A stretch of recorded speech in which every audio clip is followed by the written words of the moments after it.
Assalamualaikum warahmatullahi wabarakatuh. Selamat pagi Okezoners. Ketemu lagi nih kita dalam kondisi yang hujan terus Jakarta, ya. Dan memang banjir ada di mana-mana. Masih bersama saya Andre Susanto dan juga Om Hafid Khalid. Mardiansyah. Hafid. Salah lagi. Bukannya Khalid, katanya Khalid namanya. Om yang bener Om, namanya siapa Om? Hafid Mardiansyah. Hafid, oke. Dari zaman dulu ini. Iya. Itu mah ini ya, ketua PSSI dulu ya. Ya Nurdin Halid. Nurdin Halid ya. Om Hafid, ini kan gimana Jakarta nih? Aduh, ya ampun. Dari kemarin kita kondisi banjir, ya kan, banyak yang tergenang. Ini di berbagai daerah ya, tidak hanya Jakarta, tapi pinggiran-pinggiran Jakarta juga nih, ya kan. Daerah Bahkan merata sebenarnya. Iya, seluruh Indonesia juga Bekasi, sedang Bogor, banjir gitu kan. Ya kan, ya kan. Pondok Jati ya. Juga Margahayu, tenggelam. Taman Galaksi juga katanya, ya kan. Ini kalau yang digambar ini kita lihat ini di daerah ini nih kayaknya nih, di Jakarta di Timur ya. Jakarta Timur di pinggiran Ini, Ciliwung ini. Iya, ini di daerah Jatinegara nih kayaknya nih. Dan memang ketinggian air kalau dilihat itu 125 cm, Pak. Berarti lumayan tinggi ya. Itu yang digambar dan bisa dilewat orang loh. Iya. Kalau di laporan dari PBBD sendiri, sampai 4 Maret kemarin, itu mencapai 4 meter. Hah? Iya. Buset. Itu kan yang di pinggir kalinya tuh, yang di pinggir kali kayak gitu tuh, itu bisa ini. Rumah udah tinggal gentengnya doang tuh gitu ya. Iya. Udah banjir gitu kan. Iya. Jadi yang apa ya? Jakarta Selatan itu Pasar Minggu itu juga ya, kondisinya juga lumayan parah. Dan memang ini benar-benar banjir yang juga kiriman kayaknya ya. Iya, kiriman ini kiriman dari wilayah Bogor karena sebenarnya di Bogor juga awalnya kan Cisarua. Iya, Bogor juga ada banjir bandang. Banjir bandang Dan longsor juga kan longsor, di Cisarua. Iya. Lalu tiba-tiba Katulampa siaga 1, kalau Katulampa siaga 1 udah siap-siap tuh. Berarti 6 jam kemudian tuh sampai Jakarta tuh. Sampai Jakarta pas airnya. Ya kan? Dan ya benar gitu kan sampai Jakarta udah tumpah semua di Jakarta gitu. Iya, meskipun Jakarta curah hujannya juga tidak parah ya. Iya, hanya gerimis-gerimis normal biasa, aja gitu. Iya, hujan memang hujan, tapi maksudnya bukan jadi hujan yang seharian full hujan gitu enggak. Gitu. Hanya gerimis-gerimis Hanya atau gerimis ya hujan-hujan sedang lah. Sejam 2 jam besar ya. Iya. Gitu. Dan tiba-tiba banjir, tiba-tiba masuk ke dalam rumah dan banyak meluas sampai ke berbagai wilayah ya, termasuk di Jakarta Selatan terutama di Bantaran Ciliwung, Ciliwung, Jakarta Utara dan sebagainya. Nah, ini di Mall Galaksi di Bekasi. Ini Mall Galaksi Bekasi nih, gambar ini nih. Di pertokoan sekitar Galaksi Bekasi. Oke. Ini gimana air datang secara tiba-tiba gitu loh. Jadi ini benar-benar bahasanya kiriman ya kiriman gitu. Iya. Ini kita bisa fullin nggak sih gambarnya nih yang di belakang nih? Tolong Bang Alek.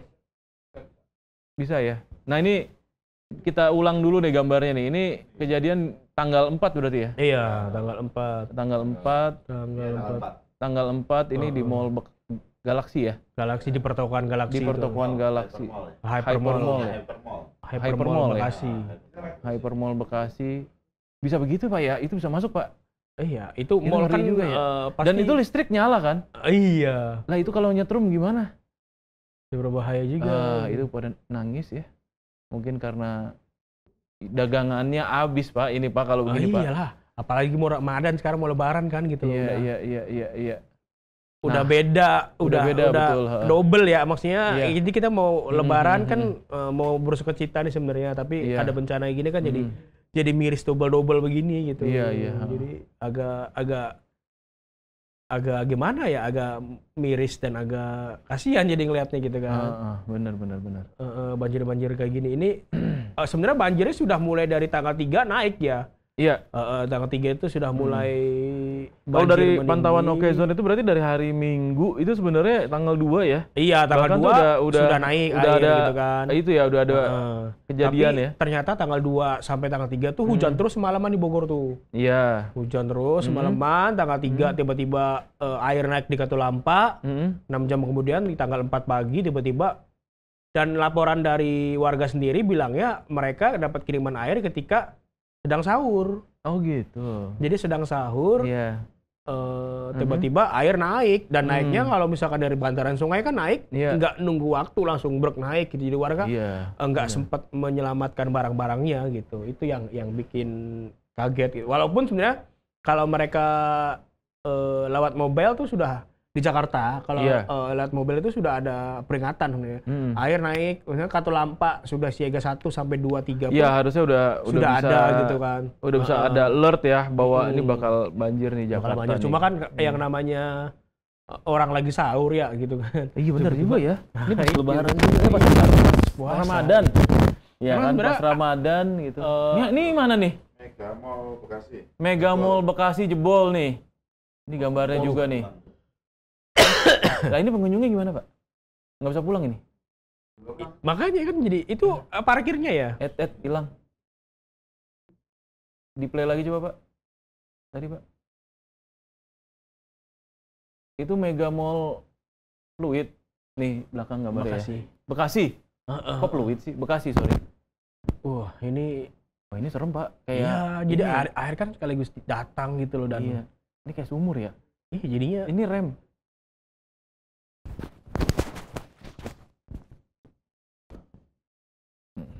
Jadi gitu, jadi banjir ini datang secara tiba-tiba dan kiriman gitu. Dan itu kayak apa sih, kayak serem juga ya kondisinya. Iya, lagi puasa loh. Bayangin lagi puasa begitu kan tiba-tiba banjir. Tiba-tiba banjir, iya. Kalau laporan dari BPBD sendiri sampai tanggal 4 Maret sebenarnya ada sekitar lebih dari 100 titik yang 100 RT lah istilahnya, RT yang terendam dan ketinggiannya bisa mencapai 3 meter dan itu yang bikin. Dan ini kalau kita lihat nih ya, ini sungai, bantaran sungai yang sudah tergerus nih. Iya juga kan tuh. bisa jadi sampah longsor ini. Sampah juga di mana-mana gitu kan. Ini sebentar lagi rumah ikut ke bawah air, ini busa nih. Aduh, ini Cisarua nih. Ini Cisarua ya. Oke. Ini pasca kejadian ini ya banjir bandang ya. Oh, yang Cisarua ini ya. Yang banjir. Sampahnya ya. Ya karena nggak cuma untuk motor ya. Iya. Itu dia nih. Kalau kita diinfokan dari BMKG sendiri sebenarnya belum berhenti hujan cuaca buruk ini gitu tadi kan. BMKG kan sempat bikin rapat ya, terbatas ya. Statement bahwa dari tanggal 4 sampai tanggal 10 itu masih ada potensi untuk hujan lebat. Dan yang lebih yang lebih nyeremen lagi dari tanggal 10 sampai tanggal 20 itu sebenarnya puncak hujan ekstrim. Oh gitu. Ini kan sampai banjir gini belum puncak, Om. Aduh. Ini yang masalah, makanya pada tanggal 8 sampai seminggu kemudiannya pemerintah memutuskan untuk ada modifikasi cuaca. Karena kan ini belum puncak aja udah begini nih gitu kan. Nah, seremnya kata BMKG tanggal 8 sampai tanggal 10 sampai tanggal 20 itu yang harus diantisipasi betul ya. Ada kemungkinan puncak dari hujan ekstrim. Walah. Jadi belum puncaknya aja udah begini gitu kan. Dalam kondisi yang lumpuh ya. Jadi kan berbagai titik di wilayah Jakarta dan sekitarnya lumpuh nih. Jadi antisipasinya memang itu modifikasi cuaca. Semoga memang hujannya berkurang drastis deh ya gitu loh. Karena kita lihat aja ini aduh. Ya ini gimana ya akhirnya ya. Akhirnya kan jadi aktivitas terganggu ya kan. Ibadah juga bisa terganggu. Ibadah juga terganggu, ya kan? Aktivitas terganggu, belum masalah penyakit, belum masalah sanitasi, kebersihan gitu kan. Apalagi musim-musim sekarang musimnya kondisinya kotor juga. Kondisi kotor. Kan? Sakit terusnya demam berdarah juga mengintai kan kalau begitu gitu loh. Pasca banjir ini kan belum masih penyakit kulit dan penyakit ispa gitu kan. Hujan dari semalam doang kan kemarin. Iya, tapi kirimannya banyak ini, Pak. Kirimannya banyak. Hujan di Jakartanya ya cuma jam 2 jam. Hujannya gitu sih nggak banyak di Jakarta, tapi kirimannya banyak. Kirimannya banyak gitu kan. Ya, oke. Kita akan ngobrol-ngobrol lagi nanti ya dengan tamu nih, ya kan di segmen kedua ya. Jangan kemana-mana, Oke Zoners. Kita tetap masih membahas tentang banjir di Jabodetabek bersama Om Khalid. Hafid. Tetap di Morning Zone. Cepat terkoneksi. Lengkap di sini. Okezone.com. Lengkap cepat beritanya. Ya, masih bersama kami di Morning Zone. Masih ada Om Hafid juga. Om, ini tadi kita ngobrolin banjir yang luar biasa ya. Jabodetabek meluas semuanya, Bekasi parah, Jakarta Barat juga kena tuh, ya kan. Terus kemudian Jakarta Selatan, Timur juga, ya kan. Apalagi daerah-daerah kayak Jati Asih tuh, Taman Galaksi, itu semua banjir semua tuh di Bekasi tuh. Nah, kita mau nanya-nanya nih sebenarnya, katanya punya tamu nih Om Hafid nih. Iya, sekarang kita udah terhubung dengan Kepala Pusat Data dan Informasi BPBD DKI, Bapak Muhammad Yohan. Selamat pagi nih, Pak Yohan. Pak Yohan, selamat pagi Pak Yohan. Selamat pagi, Pak. Halo. Oh, ini kayaknya nge-freeze nih sinyal sinyal gangguan nih. Dia nge-freeze nih. Sambil menunggu sinyal gangguan, kita mungkin ngobrol-ngobrol nih. Udah tersambung Mas Yohan. Iya, Mas Yohan. Halo Mas. Halo Mas. Oh, selamat pagi. Selamat pagi Mas. Selamat pagi Mas. Mas, ini katanya Jakarta nih lagi dikepung banjir nih. Terus kemudian BMKG bilang katanya cuaca juga dalam kondisi yang sama kurang lebih selama sepekan ke depan. Menurut Mas sendiri, gimana nih harus warga nih mengantisipasi ini Mas? Baik, bagaimana warga mengantisipasinya? Nampaknya warga harus makin lebih dekat lagi sama gadgetnya masing-masing ya. Karena dari situ semua sumber informasi ada, termasuk juga informasi cuaca, informasi untuk evakuasi ya, kemudian informasi-informasi lainnya. Salah satunya adalah di Jakarta itu ada layanan 112 ya, ada beberapa kota yang memiliki layanan 112. Jadi untuk kedaruratan bisa menghubungi nomor tersebut ya. Ini jangan khawatir, nomor ini bebas pulsa ya. Dan untuk di Jakarta, layanan 112 itu yang nge-host itu kami, BPBD Provinsi DKI Jakarta. Jadi setiap laporan, ada sekitar 18 delik aduan yang bisa dilaporkan melalui layanan 112 ya. Nanti kami tiketing, dalam artian kami lanjutkan laporan dari kedaruratan yang dimaksud ya. Seperti misalnya ada warga melihat ada api atau ada kebakaran. Nah, hubungi 112, nanti kami akan segera menghubungi Dinas Pemadam Kebakaran ya. Dan istimewanya tentunya menghubungi 112, kita nanti akan langsung dispatch atau tiketing tuh langsung ke lokasi terdekat. Misalnya kejadiannya itu di Jakarta Selatan, kita akan sambungkan ke Damkar atau Disbul Karmat ya. Kita akan lanjutkan ke Disbul Karmat yang poskonya itu terdekat dengan lokasi kejadian. Nah, itu kelebihannya. Kemudian untuk gangguan lainnya atau kedaruratan lainnya seperti yang sekarang lagi marak ini, itu misalnya ada tawuran ya. Iya. Ada tawuran, apabila ada tawuran itu bisa menghubungi 112 juga. Nanti kami akan teruskan ke Satpol PP dan tentunya ke pihak kepolisian ya untuk segera ditangani kejadiannya. Gitu. Terus ini Mas, kalau untuk banjir sekarang ini kayak gimana sih? Mulai Selasa 4 Maret ini kayak gimana itu? Sampai 4 Maret ini? Bisa laporan banjirnya yang terkini seperti apa Mas? Berapa banyak daerah yang terdampak banjir Mas? Di Jakarta terutama nih.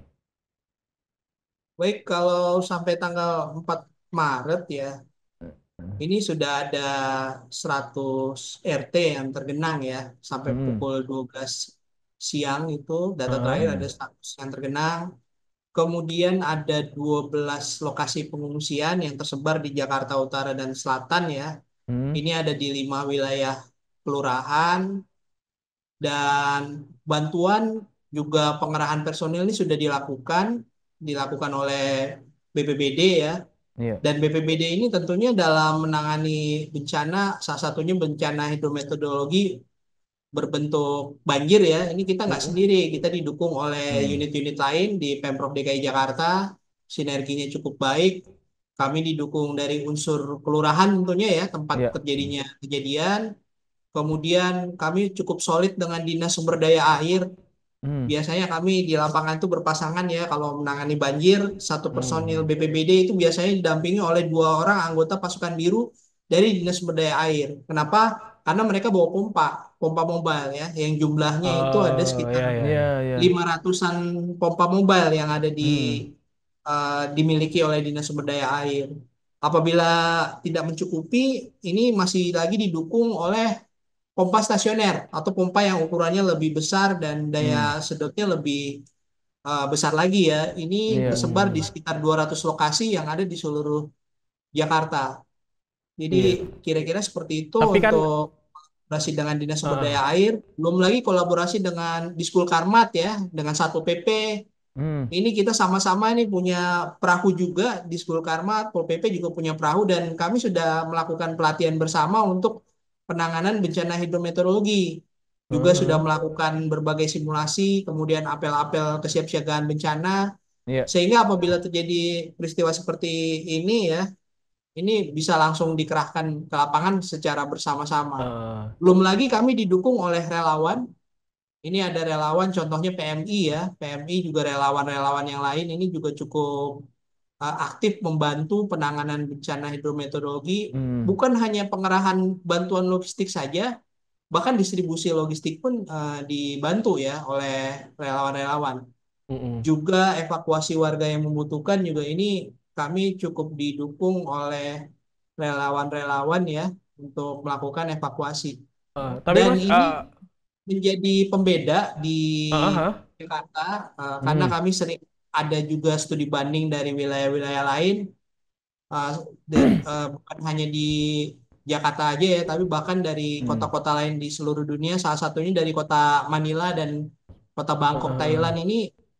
Mereka sempat datang ke Jakarta, mereka itu mempertanyakan kok Jakarta bisa punya banyak relawan yang siap membantu ya dalam Iya. keadaan bencana. iya Tapi iya iya. Tapi faktanya untuk memang seperti itu. Dan ini untuk yang ingin banjir untuk banjir hari-hari ini Mas, untuk banjir hari-hari ini katanya itu siklus 5 tahunan ya. Itu gimana Mas siklus 5 tahun ini nih? Kata ini betul kan memang banjir besar sampai 3 meter itu kan yang di Jakarta itu. Kayak gimana Mas? kita di Jakarta mengalami banjir besar itu di tahun 2020 ya. Iya. Kebetulan saat itu saya bertugas di salah satu kelurahan di Jakarta Selatan. Jadi saya merasakan betul degree of disasternya ya. Jadi wilayah saya sebetulnya waktu itu bukan wilayah yang eh, sering banjir ya, tapi karena intensitas hujan cukup tinggi, cukup deras, akhirnya luapan air dari kali, khususnya Kali Ciliwung ini mengakibatkan eh, banjir di beberapa RW ya yang waktu itu kami alami di tahun 2020. Nah, sekarang nampaknya terulang kembali ya siklus tersebut dan ini masih diperkirakan masih beberapa hari ke depan ini masih cukup tinggi curah hujan. Jadi kita masih tetap terus bersiaga di lapangan. Apa tindakan yang dilakukan? Apa antisipasi yang dilakukan sama Mas Yohan dan tim ya di lapangan ya terkait soal kondisi ini kan? Tadi dibilang katanya sampai beberapa hari ke depan kemungkinan situasi akan tetap sama dengan curah hujan yang tinggi gitu. Antisipasinya apa aja Mas? Selain tadi ya mengerahkan personil mungkin ke lokasi kejadian atau lokasi bencana. Sejak jauh-jauh hari kami sudah menitipkan perahu karet dan perahu PE ya di beberapa kelurahan yang memang terindikasi rawan genangan ya. Iya. Jadi Jakarta itu memiliki Pergub Kontingensi Bencana. Di Pergub Kontingensi Bencana itu Pergub nomor 13 tahun 2021. Di situ disebutkan ada 25 kelurahan yang memang rawan terhadap ya. bencana banjir ya. Dan di 25 kelurahan itu kita sudah lakukan langkah-langkah proaktif jauh sebelum genangan itu datang ya sepanjang tahun. Kita menitipkan yang namanya tenda untuk pengungsi. Kita titipkan di kelurahan bersangkutan.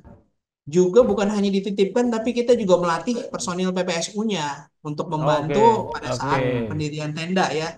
Jadi berarti sudah ada tempat untuk pengungsian ya, berarti ya, Mas? Bagaimana? Sudah ada tempat untuk pengungsian berarti di lokasi-lokasi yang memang terdampak banjir ya? Sudah disiapkan.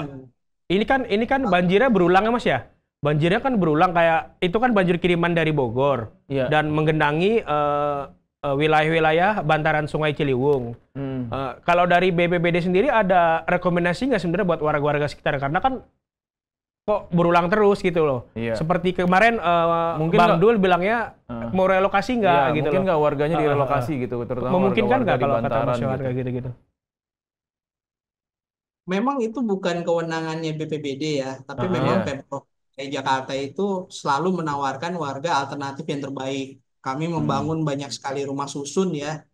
Dan untuk situasi-situasi bencana tertentu memang itu ditawarkan untuk warga untuk tinggal di sana untuk sementara waktu atau memang ada opsi yang lain. Seperti pada saat kejadian kebakaran di Manggarai, itu banyak warga yang akhirnya untuk sementara waktu tinggal di rumah susun yang lokasinya nggak jauh dari Manggarai ya, rumah susun yang tersedia gitu. Jadi ada opsi-opsi tersebut.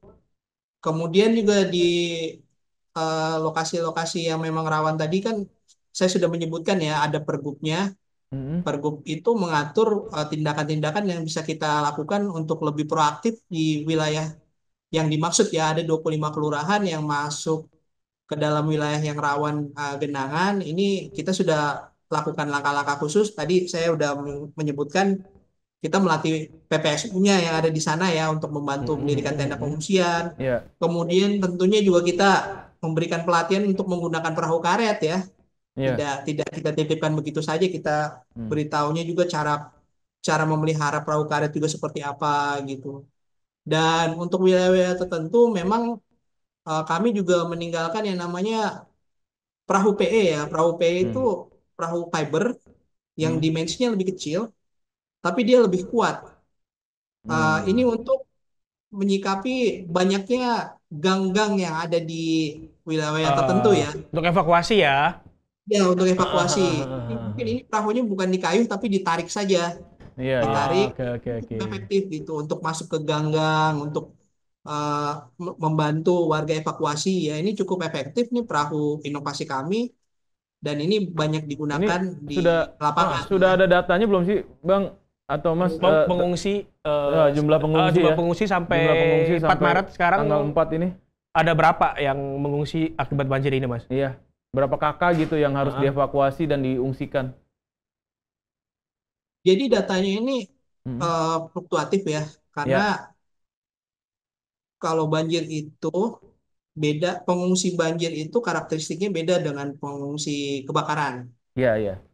Pengungsi kebakaran itu karena mereka tidak ada lagi tempat untuk kembali, umumnya selama beberapa saat, beberapa hari itu biasanya statis ya. Dan nanti akan berkurang sendiri-sendiri. Apabila itu mengontrak, biasanya dia kembali ke tempat tinggalnya atau dia ke saudaranya atau Tapi untuk tadi ditanyakan berapa jumlah pastinya pengungsi akibat banjir ya, ini sesuatu yang cukup dinamis, yang cukup jadi tantangan buat kami juga nih untuk menyiapkan. Ini kalau udah surut biasanya langsung balik ke rumah ya, Mas ya. Betul. Malah banyak yang nggak mau mengungsi, makanya tadi kalau kita kali ini tapi kok pengungsiannya hanya 12 gitu ya. Yaitu karena banyak warga yang memilih untuk tidak bertahan di rumah, di lantai 2-nya mungkin gitu ya. Oke. Dan biasanya kalau mereka sudah melihat surut, itu mereka akan segera mungkin itu kembali ke rumah masing-masing. Iya. Jadi datanya sangat dinamis, ini bisa per jam ini bisa berubah. Betul. Tapi kalau kita ngomongin banjir nih Mas ya, banjir kayak bantaran Sungai Ciliwung itu kan bisa sampai 2-3 meter ya. Tapi itu kira-kira surutnya berapa lama rata-rata Mas? Kalau dari pengalaman Mas sendiri, dari banjir yang tinggi itu rata-rata surutnya berapa? Kalau ibarat kata tidak ada hujan lagi dari atas gitu lah ya, misalkan ya. Dari yang 3 meter lalu gitu, berapa jam menunggu surutnya kira-kira? Kalau pengakuan dari warga dan pengamatan kami sebetulnya genangan itu cenderung cepat surut sekarang ya. Karena Pemprov DKI Jakarta sudah banyak melakukan langkah-langkah untuk penanganan banjir jangka panjang ya. Jadi dari hulu ke hilir itu Kali Ciliwung itu sekitar 30 km, itu 17 km itu sudah dilakukan normalisasi maupun naturalisasi oleh Dinas Sumber Daya Air ya. Iya. Termasuk juga kami membebaskan lahan-lahan di sekitar Kabupaten Bogor, di Depok ya, untuk dibuatkan embung-embung atau dibuatkan danau-danau buatan untuk membantu menampung air ya. Jadi tentunya bermanfaat, bukan hanya mencegah banjir, tapi air itu bisa dimanfaatkan buat kepentingan di lokasi yang dimaksud ya. Apakah untuk rekreasi atau apa gitu. Jadi banyak sekali yang sudah kami lakukan, termasuk juga didukung oleh pemerintah pusat ya. Iya. Kita ini baru saja dibangun di Jakarta itu oleh Kementerian PUPR itu kan sodetan Kali Ciliwung ya. Iya, betul. Sodetan Ciliwung. Prinsip kerjanya mentransfer air dari di antara banjir kanal timur dan banjir kanal barat nih. Mana yang debit airnya lebih tinggi, nah ini dialihkan. Dan berdasarkan penelitian, ini sekitar 7-8% ini efektif mengurangi banjir dan genangan yang ada di Jakarta ya. Tapi itu baru 8% gitu. Jadi masih banyak langkah-langkah yang harus dilakukan.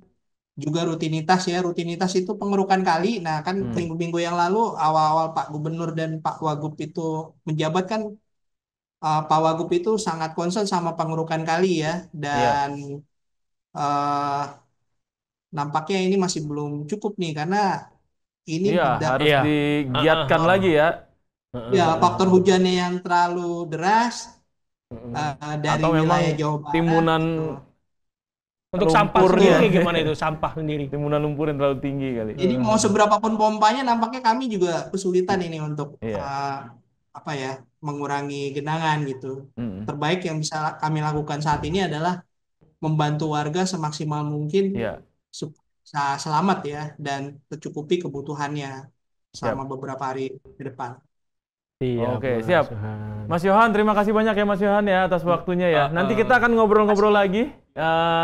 Sampai jumpa di lain waktu dan di lain kesempatan. Assalamualaikum warahmatullahi wabarakatuh. Sehat-sehat Mas Yohan. Terima kasih banyak. Selamat pagi. Iya. Waduh, berarti itu ya. Memang, tapi nggak cuma sekedar pemerintah, kayaknya udah berupaya banyak, ya kan. Terus kemudian ini gubernur dan wakil gubernur yang baru ini kan memang belum maksimal ya, karena memang baru selesai retret kemarin. Baru ya kan? Istilahnya baru hari pertama. Baru hari pertama udah dikasih banjir ya. Istilah kemarin begitu dia. Iya. Jadi agak pusing juga kan. Iya, berarti memang PR-nya banyak terkait soal banjir, terutama di Jakarta. Tetapi yang paling penting sebenarnya mentalitas warganya nih. Jangan buang sampah sembarangan om, ya nggak? Iya kan? Itu yang di ini nih, yang sebagai kalau udah banjir gini siapa yang pusing? Oke zoners ya kan? Iya, karena emang banjir ini kita pusing itu karena berulang gitu. Sebenarnya berbagai upaya kontingensi itu dilakukan oleh Pemprov untuk mengantisipasi itu. Cuma kan ujung-ujungnya tetap di kita juga gitu lah. Iya. Ada tadi embung, ada tadi sondetan, ada tadi siapa udah mengantisipasi sampai perahu dan lain sebagainya. Sampai gitu modifikasi cuaca juga. Iya, sampai modifikasi cuaca. Udah dilakukan sebenarnya. Cuman yang jadi persoalan memang kondisinya memang seperti itu. Karena dari hulunya juga mungkin udah bermasalah tuh. Hujannya juga hujannya deras, resapan airnya kurang kan di daerah puncak. Ada pembangunan liar, Pak. Iya kan? Bikin susah memang. Belum warga-warga sananya yang kalau buang sampah malah ke sungai. Nah, gitu kan. iya kan, buang sampah ke sungai, ya kan, nggak cuman sampah kecil-kecil, Pak. Iya. Ya kan? Kadang kasur nemu ya kan, sama dipan-dipannya, ya kan, kadang sofa dibuang ke kasur. Itu lebih ke aja. Dibuang ke kasur, dibuang ke kali. Ngebalik-balik saya juga ngomong. Jadi tapi ya itulah ya, jadi bahaya di situ. Artinya mentalitas juga harus dibangun bahwa janganlah lagi membuang sampah sembarangan. Karena ini juga sebenarnya warga tuh sudah mengantisipasi bahwa ini bakal datang siklus 5 tahunan. Awalnya kan diprediksi Januari sampai Februari, tapi ternyata Januari Februari aman-aman aja nih. Warga udah mulai lengah, datang Maret tuh, banyak gitu kan. Intinya kan memang itu udah diantisipasi harusnya. Jadi gimana ya, kita agak miris juga gitu loh. Dan memang ini ya pas saat bertepatan dengan Ramadan juga gitu. Yang bikin jadi kayak waduh gitu ya, ini cobaan dan godaan di bulan Ramadan ini luar biasa. Tapi mudah-mudahan semua bisa dilalui dengan baik, terutama para korban, mudah-mudahan bisa kembali lagi pulang ke rumahnya, tidak kurang satu apapun. Dari warganya yang bilang lagi sahur tiba-tiba datang hujan, ini juga ya. Tiba-tiba ada air datang masuk ke rumah, ya kan, air tak diundang. Semoga baik-baik semuanya. Semoga baik-baik semuanya, semoga tetap sehat, jaga kondisi badan, semoga ibadahnya juga tetap amin. Tetap lancar gitu ya, tidak ada hambatan. Dan tapi satu hal yang perlu diingat, ya kan, apa yang bisa kita lakukan sebagai seorang individu, seorang warga, ya kan, itu adalah tetap menjaga kebersihan dan tetap tidak melakukan perbuatan-perbuatan yang justru malah makin memperparah kondisi banjir dan segala-galanya gitu yang menyebabkan bencana gitu. Tetap dijaga perilakunya, tetap dijaga sikapnya, ya kan? Mentalnya juga, jangan sembarangan buang sampah, ya kan? Karena kita udah tahu nih akibatnya kalau banjir tuh kayak gimana, gitu. Berabe juga kan. Bahkan udah disentil dari zaman dulu, Benyamin kan Jakarta kebanjiran gitu. Iya. Di Bogor angin ribut. Di Bogor angin ribut, ya kan? Rumah kebakaran gara-gara kompor meleduk ya. Gitu-gitu. Iya, itu kan udah sudah disindir dari jauh-jauh hari dan itu selalu berulang ya. Dan selalu berulang gitu. Itu yang harus diantisipasi terus ya kan, dan harapannya pemerintah juga segera cepat ya melakukan tindakan-tindakan antisipatif ya. Termasuk juga perbaikan terhadap normalisasi sungai ya kan. Terus kemudian juga memperbaiki saluran-saluran air ya kan. Banyak yang mampet kayaknya ya kan? Tapi sebenarnya banjir di Jakarta, kalau misalkan banjir itu lintasan, kayaknya sudah diantisipasi betul dengan di pompa-pompa air gitu kan. Ada pompa air karena sebagian sebenarnya kalau kita ngomongin banjir Jakarta itu kan ada 3 lah sekiranya yang umum. Yang pertama itu banjir rob. Itu biasanya di Jakarta Utara. Lalu banjir lintasan, banjir yang karena Jakartanya memang hujan gitu. Lalu ke terakhir itu banjir kiriman gitu kan. Untuk banjir lintasan, untuk banjir yang hujan, Pemprov DKI kan sebenarnya sudah menyiapkan pompa-pompa dan sudah melatih personilnya dengan baik. Jadi kita kalau ngelihat di sini banjir pun langsung terserap dengan sempurna, bagus. Cuma yang jadi problem itu kan banjir rob dan banjir kiriman gitu kan. Itu melibatkan stakeholder yang lain gitu, nggak cuma dari Pemprov DKI-nya gitu. Iya, dari masyarakatnya juga gitu. Pemerintah daerah lain juga kan. Iya kan, karena dari Bogor juga harus kooperatif soal pembangunan di puncaknya gitu. Satu sama lain, betul. Dan yang pasti lingkungan kita harus kita jaga nih supaya nggak kejadian lagi bencana-bencana. Nggak cuma banjir, Pak, ya kan, termasuk juga tanah longsor. Iya ya kan? Ada bencana alam lain. Iya, tanah ambles. Ya kan? Itu banyak sekali kejadian. Oke, Zoners. Mungkin nanti kita akan banyak lagi diskusi ya ya kan di lain kesempatan lah gitu, karena waktu juga kita harus berpisah. Tetap saksikan Morning Zone di jam 8 sampai jam 9 pagi. Assalamualaikum warahmatullahi wabarakatuh. Thank you ya Om Khalid ya. Siap. Hafi.